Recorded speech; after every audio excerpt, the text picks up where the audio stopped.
Salut. Donc là on va voir pour pouvoir chanter la valve PCV sur un MI, le MI 5 litres 7. Donc il y a des petites consommations d'huile sur ce moteur. Ça dépend des gens, on va être entre 0,5 et 1 litre au 1000, ce qui est pas trop mal. Le problème en général, il vient de là, c'est la valve PCV. Donc soit elle fuit, soit voilà, c'est peut-être un problème de conception ou autre, on sait pas trop. Toujours est-il que d'origine c'est raccordé directement dans la pile d'admission, donc vers le raccord qui est là, et ça permet en fait de ventiler le carter. Donc c'est lié aux nouvelles normes anti-pollution et au rendement du moteur.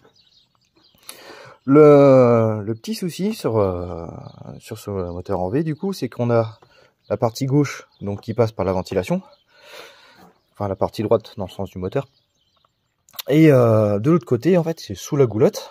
Ça vient là et c'est relié directement, pour ceux qui ont le KN, c'est relié là. Donc pour ceux qui ont le filtre à air d'origine, c'est relié au filtre à air d'origine. Donc le souci, c'est que on a en fait une prise d'air qui est avant le corps du papillon, et on a une aspiration qui est après le corps du papillon. Donc en gros, on a de l'air qui vient de là, qui rentre dans le carter, qui se charge en huile, qui remonte là et qui rentre dans le plénum. Donc tout va bien. Donc voilà, un ingénieur qui a dû encore bien penser les choses. Donc on peut réduire la consommation d'huile sur ce moteur, il n'y a pas de souci.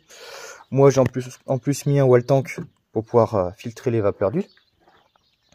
Donc pour ça, on va déjà commencer par relier les deux renifleurs ensemble. Donc du coup, ce renifleur là, après avoir chanté la valve PCV, on va venir le relier via un Y qui part de l'autre côté, donc qui va dessous, il passe tout dessous là pour venir jusque là. Comme ça, on se retrouve bien avec les deux côtés qui sont reliés avant le wall tank. Ça passe dans le wall tank, ça ressort du wall tank pour revenir après. Il y a celui-là, là, qui lui fait une boucle pour pouvoir être propre, pour pouvoir revenir au niveau de l'admission, là où la dépression est beaucoup plus faible. Parce que là, on a énormément de dépression, hein. Le papillon, il est fermé quand on est au ralenti. Donc du coup, le moteur, lui, il aspire, il va essayer d'aspirer au maximum. Là, c'est fermé, on fait de la dépression. On est jusqu'à 0,1 millibar de dépression. Alors que là, on est sur une dépression faible. En fait, la seule dépression qui est là-dedans, c'est celle qui est générée par le filtre à air, donc la résistance du filtre à air, qui est relativement faible. Du coup, en faisant ça, on a une petite ventilation du carter. En fait, on a la même ventilation que dans les moteurs des années 2000. C'est-à-dire que les valves PCV, c'est assez récent. Pour toutes les voitures qui sont avant les années 2000, il n'y en a pas et ça marche. Il n'y a pas de souci. Et donc, du coup, là, on va voir pour chanter ça. Donc pour chanter, il y a tout le circuit des oncs à faire. Donc on va boucher l'entrée au plénum. Et on va le rediriger au wall tank. De l'autre côté, on redirige au wall tank. Puis on emmène tout ça dans le collecteur d'émission pour faire le recyclage des vapeurs d'huile. Donc par contre, il y a quelque chose auquel il faut faire attention. Parce que la valve PCV, elle a un clapet dedans. Et le problème, c'est que si on laisse ça comme ça, on risque de créer un bouchon. C'est-à-dire que le clapet, je sais pas si on va le voir, le trou est de l'autre côté. Donc voilà, il y a un trou qui est ici, et il y a un trou qui est dessous. Et là on le voit, la valve est fermée. Le problème c'est que si elle est fermée et qu'on vient avoir une dépression ou une circulation qui doit se faire, on risque de casser quelque chose. Donc normalement, là on a un joint ici, et là normalement il est censé avoir un joint ici. Donc moi là j'ai fait un essai. Lors de l'essai, avant de modifier la valve, j'ai juste retiré le joint pour pouvoir permettre justement ce passage d'air. Donc vient le trou qui est dedans. Donc en fait ça part de dessous, ça permet de passer au-dessus et de aller dans ce tuyau.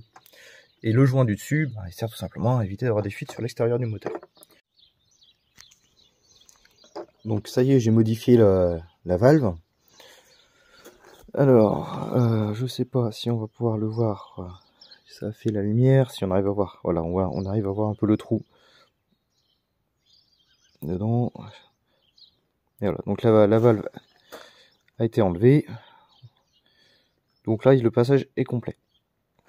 Donc là, la valve, la fan PCV est chantée, puisque du coup, elle est totalement libre et ça fait ni plus ni moins qu'un reniflard. Donc il ne reste plus qu'à installer ça. Voilà. Et là du coup on se retrouve avec une ventilation qui peut se faire du carter sans problème, avec une dépression faible, donc avec peu de remontée de vapeur. On va pas aspirer comme un sourd ce qui est dedans, mais on va quand même l'aspirer un petit peu, donc on va arriver à avoir un petit équilibre entre la dépression recherchée pour ventiler le carter et la consommation d'huile qui va rester faible. Donc voilà, à la prochaine.